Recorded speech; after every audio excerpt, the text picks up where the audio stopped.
This is the Digital Savage Experience Podcast, hosted by Prokopchuk, bringing you all things digital marketing, tech, business, and motivation. What's stopping you from becoming relentless in all aspects of life? Are you ready to become a digital savage? Let's get into today's episode.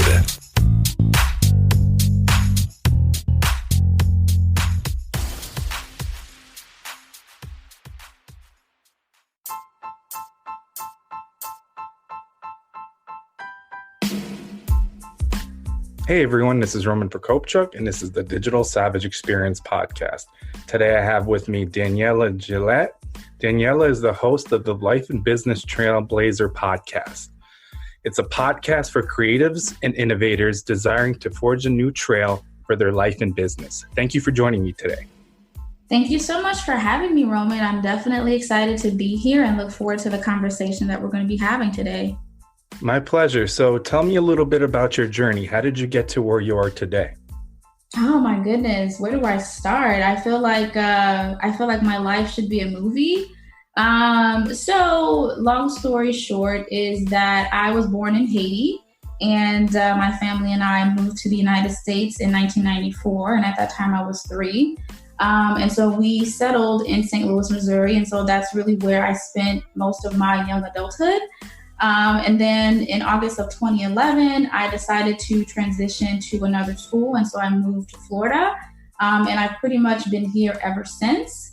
My original objective was actually to go to medical school, but I did not get in after trying like 3 times. And so I fortunately was able to find a program that I could actually pursue that would be a marriage between healthcare and technology. And so I received my master's degree from a local school here in biomedical informatics. And so my corporate job is I work as a data analyst for a health insurance company. And then on the side, I have several passion projects, one of which is the Life Business Trailblazer Podcast. And I also have a beginner SQL course that will teach individuals who have maybe little familiarity with SQL or no experience at all. And I'm going to pretty much just teach them the foundational concepts of SQL and how it actually is applied in the practical world.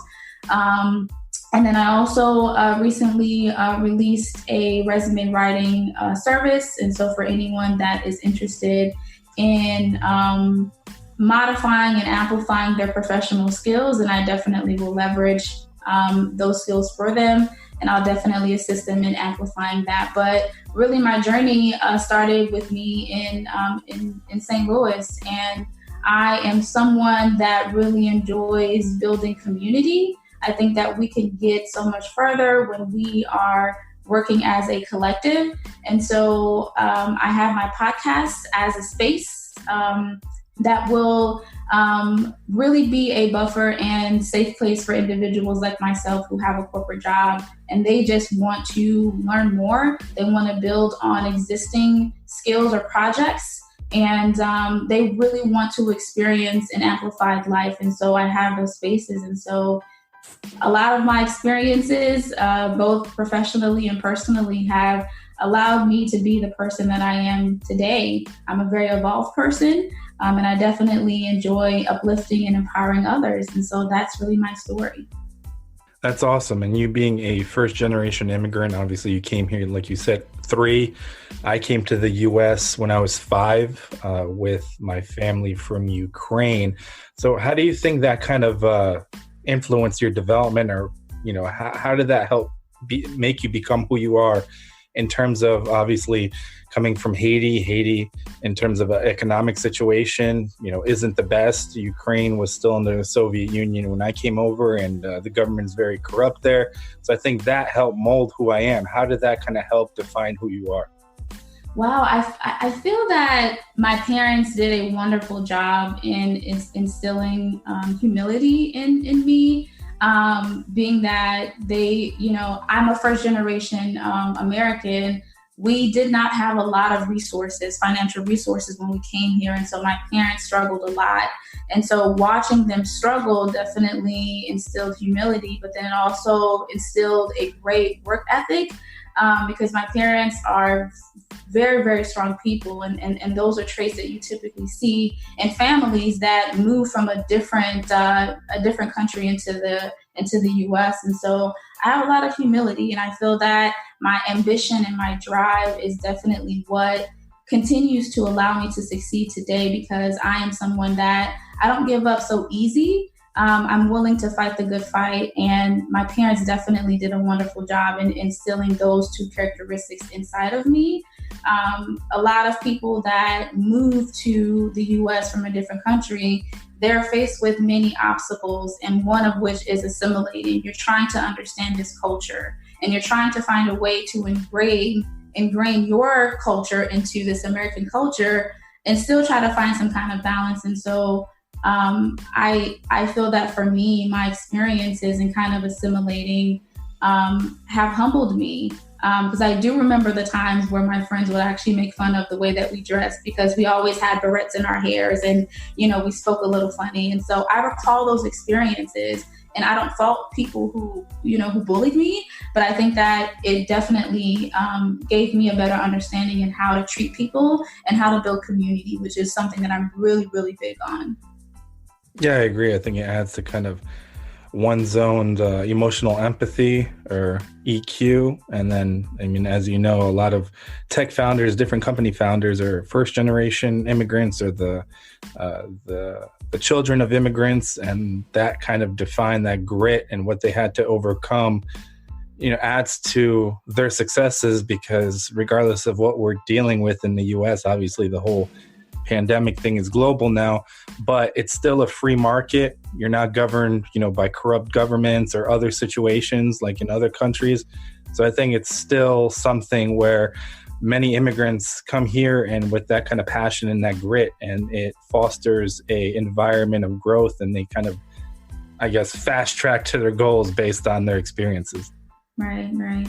Yeah. And that's the beauty, I feel, in kind of just like immigrants, we possess a lot of tenacity. And when we make a transition, a very big transition that involves our family, we definitely understand that change is coming. And we do our best to adapt to the new environment and still incorporate and include aspects of our culture that we want to extend to future generations. Yeah, I agree. So what motivates you to succeed? Oh man, I really want to break generational curses financially. Again, kind of with what I shared earlier, we didn't have a lot of resources growing up, and so for me, I never want to struggle in that sense. And I don't want my future family, like my future generation, to struggle as well. And so what motivates me to succeed is the thought of not leaving an impact, the thought of having people around me struggle, especially when I know that with the resources and the advent of technology, those two combined can really change a family. And so for me, I want to leave impact. I don't want to struggle. I don't want my future family to struggle. And so I work hard to build a foundation that they can actually build upon when they are ready for that transition and that time. Yeah, I agree. And there's a lot of things in a free market that, people can undertake. And especially now, people are under quarantine or the shelter in place thing in terms of learning new skills and constantly redefining. I think it's important with education being available so freely in terms of just at a click of a Google search, that people really take advantage of it, because there's a lot of people that can complain about their situations, which understandably there are some variables you can't control. But if you do want to make a change in life in terms of another goal, another career, you ultimately need to want to learn that. And that's kind of the first step. Right. I agree with you 1000%. And what I'm realizing with millennials and even older generations is that a lot of people don't really express or show the desire to learn. I feel that a lot of them succumb to the pressure of trying to fit in. And most of this is due to social media. And so they waste all of this time being engulfed into someone else's life, and they don't really spend a lot of time with their personal development. And I feel that if you are given an opportunity to to make your life better, then you should definitely seize that opportunity, because there are many people out there who want what you have and you have it and you're being remiss with it. So I always encourage individuals to look into their personal development and take the time to actually like sit with themselves and figure out who they are, because we have a lot of copycats. And when you have a lot of copycats, you don't have leaders. And so that's a problem, because if you're following something, if you're following someone, why are you following that something or someone? Can you cultivate that skill or that characteristic within yourself?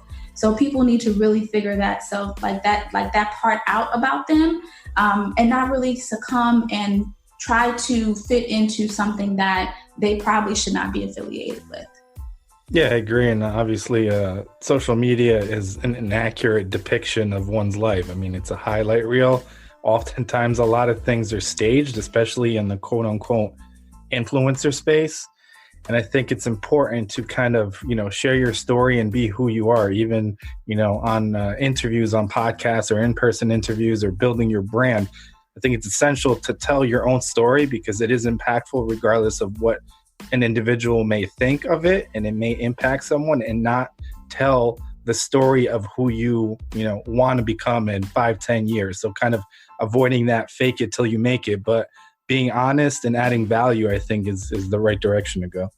I agree with you 1000%, which is why I also encourage individuals to have a positive self-talk exercise with themselves. Because let's face it, all of us deal with insecurities, we deal with doubts, we deal with just internal struggles that may have come from experiences when we were older or just childhood trauma. And so I am just a big advocate for practicing positive self-talk habits and really finding a way to get out of the internal struggle that we deal with on a daily or yearly basis. And so earlier this week, actually, I was listening to a YouTube audio from Abraham Hicks, who also goes by Esther Hicks. And so she was just talking about the ways that you can prevent doubt, self-doubt. And she said something very beautiful, and I had to write it down. And so I actually want to read it to you right now. And so she says, the time you correct the doubt is before you have it. You practice believing in things that are easy to believe in until the practice of positive expectation is just your practiced chronic nature. And that resonated with me, because what it's telling me is you can stop this thought from happening, right? But start small. Start with believing in something easy, and then build up to that complex thought that you probably think that you could not have achieved. And so I definitely encourage individuals to get in the habit of speaking life and affirmations into what they're doing, because the reality is that we all are struggling with something, and you don't want to be your worst enemy. I feel that you should be uplifting and empowering yourself. So definitely practice those positive self-talk habits. Yeah, and I think everything originates from you. I mean, ultimately, I think I've said on other shows, and this shows it's you versus you. So, letting negative thoughts get to you, succeeding, it's ultimately, a mind game, and being in the right state of mind and positioning yourself mentally to succeed is the first step to, achieving or undertaking anything, because oftentimes we're kind of our worst enemy in terms of taking a step towards a, business decision, going back to school or anything else that's, scary, that's not in our everyday kind of routine, because the human mind doesn't want to, feel uncomfortable and wants you to kind of stay in a specific routine. So if you do break it, you have those kind of fearful thoughts in the back of your mind, but ultimately you need to, deal with them and take that first step. Yeah, absolutely. Absolutely. And so even when you watch Will Smith's life, he's someone that takes a lot of risks. And I was watching an interview with him a few years ago with Oprah, and he made a comment that life happens on the opposite side of fear. So if we're willing to address and face those fears, I really feel like that's when life begins. So what are you willing to take a risk on? Are you willing to stand up to the challenge and face those fears, or do you want to recoil and stay in that safety net? Because staying comfortable is not going to teach you anything at all. And I've learned that personally in the variety of jobs that I've held. When I thought that it was okay to just be quiet, I didn't get promoted. But the moment that I stepped out of my comfort zone and I was willing to take on projects and lead different initiatives, that is when I began to see change. And basically I started to get promoted. And so what are you willing to take a risk on? What are you afraid of? And is that something that you're really afraid of, or did you talk this negative thought process into your daily routine? So you have to figure out what that is. But I really connect with that life begins on the opposite side of fear. Yeah, and I think you just made a point or touched on it. I think complacency leads to kind of lack of innovation and advancement. It's kind of a dream and goal killer. Yeah. So what's one thing that you might have seen as a weakness in yourself in the past that you've turned around and utilized as a strength today? That's an excellent question. I would have to say that for many years, I struggled with self-doubt, which is why I connect so deeply with positive self-talk. And so when I realized that my habits, my thoughts were not conducive to what I was doing and how I was evolving, I had to combat that by implementing positive self-talk habits and just speaking life over my projects and over myself. And so that's a weakness. I would say that that's a weakness that I definitely turned into a strength. And so now I advocate more about self-talk, and I advocate more about self-affirmation and just building yourself up. Because again, you can't be your worst enemy. If everyone around you is making fun of you or doubting you, you can't be in that same boat. You have to be in your boat where at least you have confidence in your skills and you trust that, and that's going to lead you to the end zone. So that's what I would say for me is I struggled with self-doubt, and then I found a way to get out of it. And don't get me wrong, I still have small insecurities here and there. But again, I implement the positive self-talk approach, and that has definitely helped me in stepping out of my comfort zone and experiencing some level of success.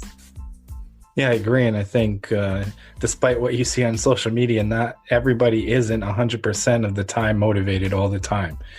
Just like this, hungry, cheerful, upliftful person. Everybody struggles with something. Everybody deals with something. And I think it's important to realize kind of coming to terms with that. And like you said, doing what one needs to do to give themselves a recharge and that motivation and that kind of assertiveness level and keeping your eye kind of on the prize as well. Because oftentimes things get in our path, personal, professional.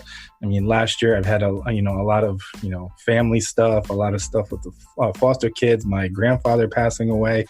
And, professionally, that was a good year. But personally, these things kept being stacked in front of me. And I think, life happens. And regardless of who you are, someone is going through something or will go through something. And it's how we kind of deal with it. We have two choices, either take a positive route or a negative route. But, oftentimes we need to kind of deal with it ourselves in our own way. Right. And also, too, just to kind of add to that, the reality is that we all as individuals deal with personal things, professional things, and what matters is how we address those things. And I feel like for me, when we are able to be vulnerable with one another, that is how we connect. That is the common ground for human connection. It's what we actually are able to relate on. And when certain things happen to us in our lives, how are we addressing those situations? Because that's also important as well. And so our attitude as we walk into different environments, into different deals, into different conversations, definitely have an impact on the result. So when we have these experiences, definitely take a look at how you're addressing them and the kind of attitude that you possess. Yeah, I agree. So what's one piece of advice you can leave with the audience, personal or professional? Oh, man. I would have to say this applies to the personal realm as well as the relationship or a professional realm and its relationships. I want to read a quote by Margaret Wheatley that just talks about how nothing can exist in isolation. Like everything has to work together. And so the quote goes like this: relationships are all there is. Everything in the universe only exists because it is in relationship to everything else.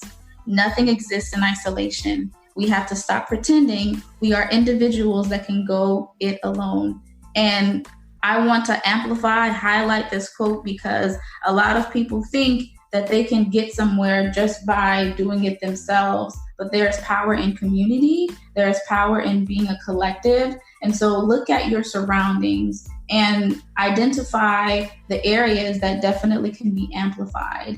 And if you are struggling with connecting with people, I think that you need to first look internally and then see what it is that's preventing you from connecting with other people. But I just want to highlight the importance of having a network and having a community because it's important that we share information on who we know, but people also have to know you. And you cannot try to achieve grand success by operating from an individualistic perspective or stance. Community is all that we have, and we have to build upon that.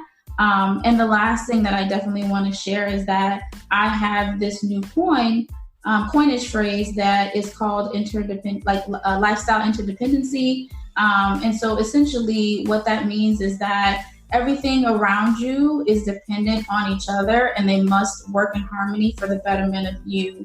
And so for you to achieve that, one of the things that you have to start with is the right attitude. You can't operate from a place of chaos.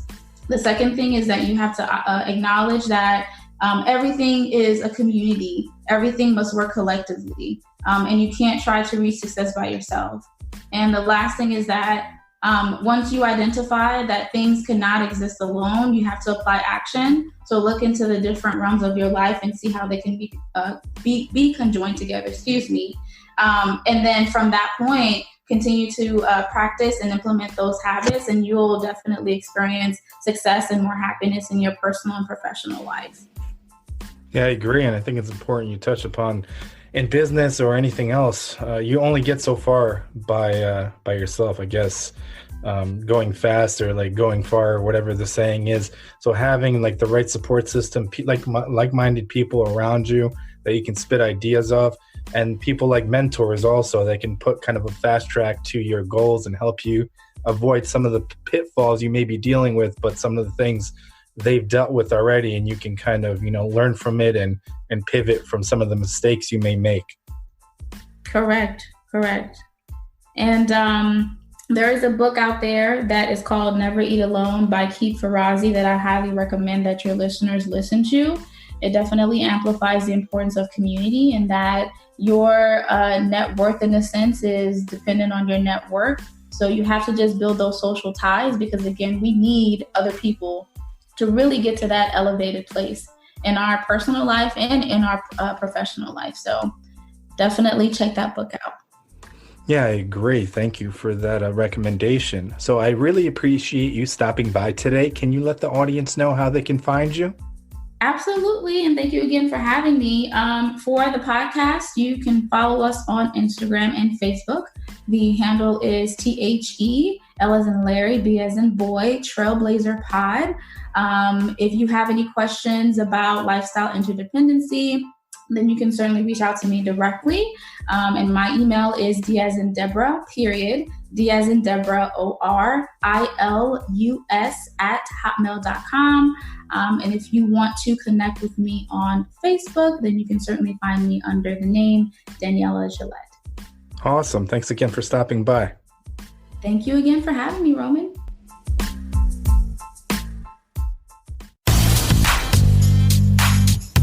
This podcast has been brought to you by Nova Zora Digital. Find out how Nova Zora Digital can help your company grow online. Learn more at novazoradigital.com. Until next time, all you digital savages.